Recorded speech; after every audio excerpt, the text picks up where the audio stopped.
Hi everyone, happy October. Today I want to share with you how I do my sheet mulching. Now there are many different ways to do sheet mulching, but if you want to plant right away, this is the way to do it. Now there are a couple of reasons why you want to sheet mulch. Number one, if you want to put a new flower bed in, like this one, which is my reason, and you want to plant it the same season, then you just can't go and throw mulch down like you see in a lot of the gardening channels. They will just take an area of lawn, cover it over with mulch, and they'll leave it. Of course, their goal is to kill the grass and then plant the following year. However, cardboard doesn't break down that fast, particularly in dry climates. Even here in Saskatchewan in my zone 3B, where we get heavy snow and cold winters, I will still have cardboard the following season that's not broke down. So if you do use cardboard to mulch, and I highly recommend it, especially for new beds or poor soil, that's another reason I'm doing this, because my soil is just horrible, then you want to water it thoroughly to break that cardboard down sooner than later. So first I'm going to show you how I do this. You can see here I've got most of this bed done. So for demo purposes, I'm going to show you how I lay the cardboard out.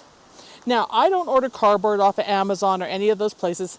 I use what I find. And the best places, you guys, to get cardboard is your hardware stores. The small hardware stores are best. When they get big washers and dryers in, you get those really big sheets of cardboard, and they work fantastic, especially for starting a bed.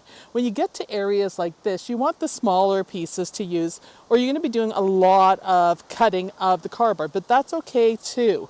Another place to get really big cardboard is furniture stores.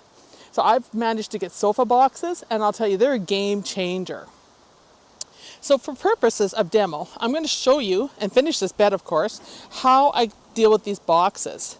So the first thing you want to do is you got to get the tape off the boxes. Some have tape, some have staples, some have both. And so you want to get those all out as much as you can, because it's very slow to break down. And of course you don't want staples in your bed. So for this one, this was such a simple box, it's perfect for demo, is just remove the tape and throw that in your garbage bin. Now that we have this here like this, you want to figure out the size that you need for the bed. And if you're going around trees and shrubs like this hydrangea, then you want to make sure you probably are going to cut it or get as close as you can. But don't butt directly up to the tree all the way around. Leave some gaps, because the moisture needs to penetrate through to get to that plant while you wait for the cardboard to break down. Because we didn't plant this tree on top of it, we planted it to the original soil. So I'm going to show you how I'm going to cut this. So what I usually do is, because I know this piece is too big, I will take these X-Acto knives. And by the way, Home Depot had these on for $1 a piece. So I bought like 4. And I'll tell you, a really sharp knife will make this job 110% easier. And you just want to find a seam where you can cut.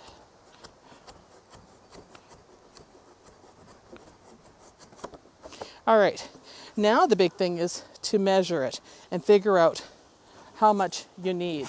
And the easiest way is to just throw it over on top like that, and then figure out where the edge is and cut it. So for me, the edge is right down here. You can see it right here. So this seam right here, so I'm going to pick it up.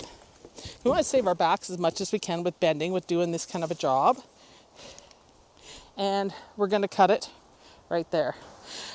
Now, I'm just going to close up that knife, because you got to be careful, because I keep them in my pocket, so I close them and I lock them. All right, now that we have our cardboard, it's clean of any tape.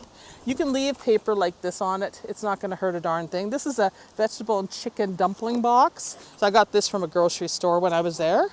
It's whatever works at the time. I'm just going to go around to the other side so you can see better, because the shadows are going to make it difficult.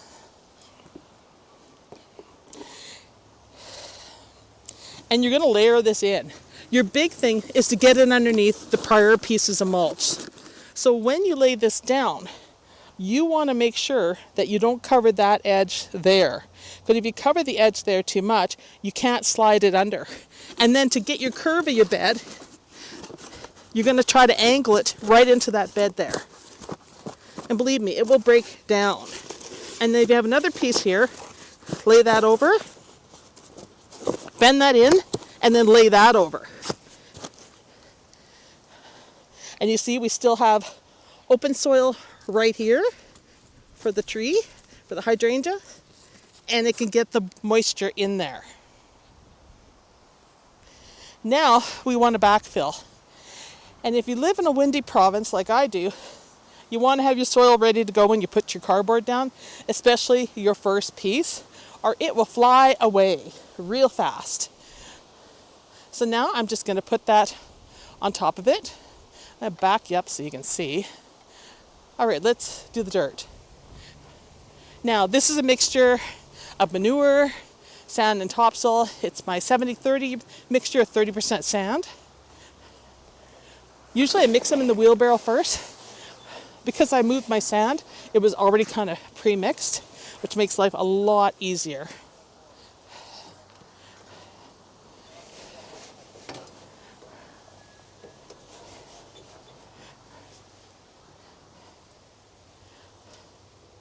And you can see the soil kind of went underneath the cardboard right here. So usually you stop, pull it back, and then just bring it down, bring it back over. And you want to mound up that edge really good. If your cardboard's going to gap anywhere, it's going to gap on this front edge where you have the least amount of soil. Now, I mentioned earlier, if you have a weedy garden, really crappy soil, and it's clay, which is what mine is, your best bet is to bring in new soil and pile it up and then plant on top. And if you have areas where you've underestimated how much soil to pile up for your plants, just bring in some additional soil. So that is what I'm going to do. I'm going to just bring in a little bit more for around here. I have some additional soil here I wanted to use up before winter. And it's still the same mixture. And I'm going to use it to fill the low spots in here where I can see it. And as you plant, of course, you can move the soil around because we have so much here and it's nice and loose. So let's dump this in and then we can start our planting. Also, I want to mention too, you want to make sure when you have hydrangea trees like this that you're leaving room to stake them too. So just a heads up on that. Anything big that needs staking, allow room for it. All right, let's get this done.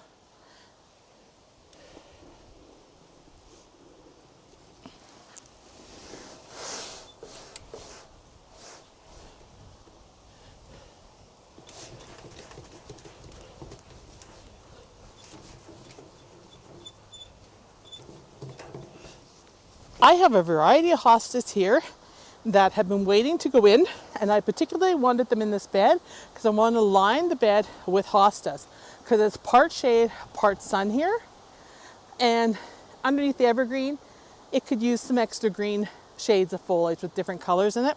So I'll kind of share with you what I have here for hostas. I have a variety, and they don't look the best because the frost has gotten them, but that's okay, the roots are still fine. So this one is Lady, how do you say that?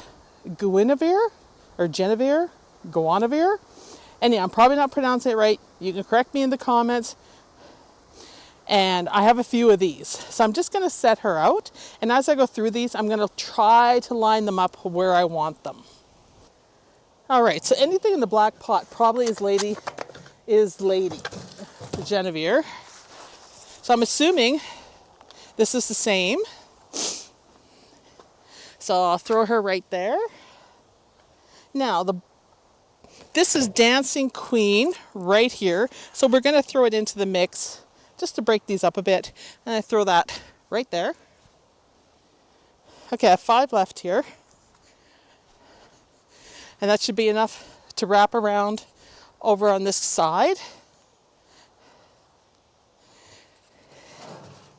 Bressingham blue. Just check. Bressingham blue. I'm just going to line them up all over here. And I'll space them a little bit closer so I can fit them all in.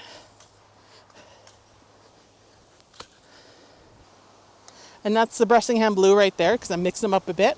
In fact, I might even move it over one more just to space it a little more. But you can see I'm doing a curve with the hostas. And now we're going to dig them in. So when I put these in, because I have sheet mulch, I will probably take some soil off of the hostas and remove a lot of it on the bottom, like at least probably that much there, and then put it in the ground. And that will help. But sheet mulching, like I said, it takes a while for it to break down. I would expect by the end of next summer this will be completely broke down. This bed gets a lot of water, so it'll break down faster than other beds. But this is an ideal way to deal with your clay soil. You know, mulching and mixing in soil, digging hard clay soil is a killer on the back. And this is a lot easier. Instant gratification because you can plant and you got good quality soil right on top. You've built it up. And if you add some gypsum like I did in the front garden, it'll help break down the clay underneath. Now, another thing the gardeners don't tell you about sheet mulching is when they put that cardboard down, yes, it kills the grass, but the soil is still compacted. So when you dig through the cardboard to plant later on, when it's breaking down, you will notice that your ground can be hard in spots with clay soil. If you have good soil, then it'll be easy to dig through, but the clay soil, it could still be very hard to dig. So keep that in mind with the clay soil and with sheet mulching. These are things nobody ever tells you about doing this. It's a wonderful thing to do, but you have to be aware of some of these different problems that you can encounter doing it. So really, if you hit that where you hit bad soil, dig up the soil, and that's where you hit the hard back-breaking work. Or just mound your soil up in the bed a bit more and don't dig it up, and let nature do the job of breaking the soil down underneath, and the plants will do the work as well with their root systems. Anyhow, enough talking. Let's get these plants in because they have been waiting. And right now I'm not going to cut them back. I'm just going to get them in the ground because I have a bunch of stuff to get in, and I'm going to share that with you.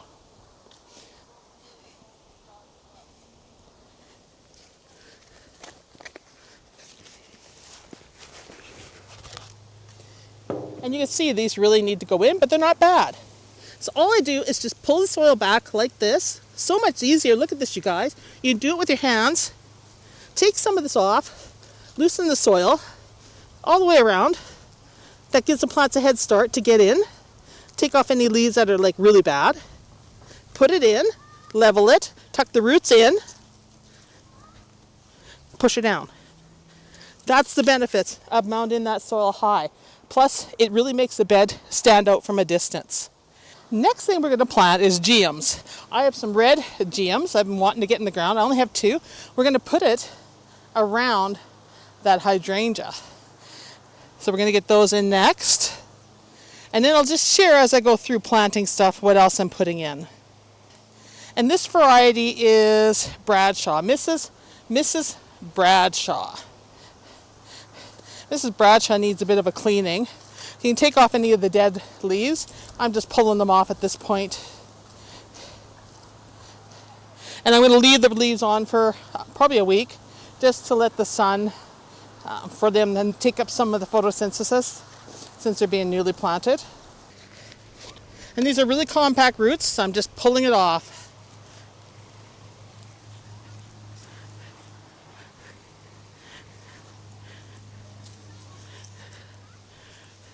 Break this up, no use wasting it. A lot of peat in there. And you can see I'm sinking in this. That's how much soil I put in here, which is excellent. No more bad clay soil. Next I have a variety of salvias to put in. I have purples, I have pinks, I have violet blues, ballerina pink. So we're just going to group them together. So I'm just going to lay them out as I go through them. I was really after the pinks. So I'll group the pinks together and then the purples. Because salvias and the pinks are really pretty.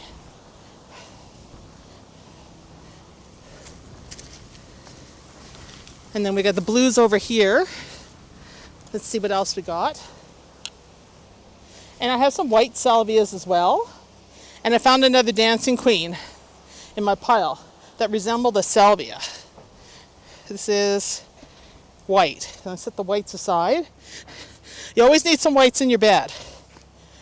So I'll just chuck this other Dancing Queen in. So I don't forget it. And we can just scoop this one over a bit. Okay, I'm going to show you what else I have here, and then I'm going to put them in. I have some catmint, nepeta, blue shades. You can kind of see what the flowers are like.